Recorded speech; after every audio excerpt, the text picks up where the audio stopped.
ارے لعنت ہو تمہارے شکلوں پر، لعنت ہو تمہارے آقاؤں پر. یہ تم لوگوں کی کنٹینٹ ہے.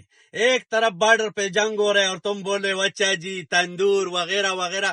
اب جس نے پاکستان کو ایٹمی طاقت بنایا ہے وہ ڈاکٹر عبدالقدیر افغان تھا. آپ کے مزائلوں کے نام افغانوں کے نام پر ہے.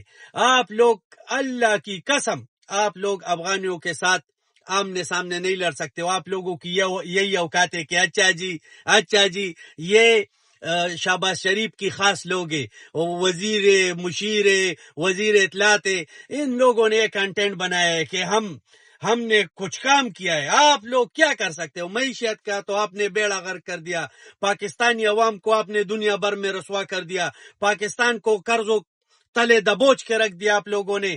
اور آپ لوگ ابھی کنٹینٹ بنا رہے ہو. یہ آپ لوگوں کی کنٹینٹ ہے، آپ لوگوں کی یہی اوقات ہے.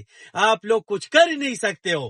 جن افغان کے پیچھے آپ لوگ مذاق بنا رہے ہو نا، یہ صرف افغانستان کے افغان کے پیچھے آپ مذاق نہیں بنا رہے ہو، یہ پاکستان کے جو پختونخوا ہے ان لوگوں کا بھی آپ مذاق اڑا رہے ہو. آپ کے مزائلوں کے نام افغانیوں کے نام پر ہے اور آپ بولتے ہو کہ اچھا جی باڑ میں جاؤ. تم لعنت ہو تم پہ، تمہارے شکلوں پر، تمہارے پیدا کرنے والوں پر، تمہارے گاؤں پر، تمہارے شہر پر. تم اس اسپتال پہ بھی لعنت ہو جہاں تم پیدا ہوا، اس نرس اور ڈاکٹر پر بھی لعنت ہو جن کے ہاتھوں میں تم لوگ پیدا ہوئے. بے شرم ہو، بے غیرت ہو، لعنت ہو تمہارے منہ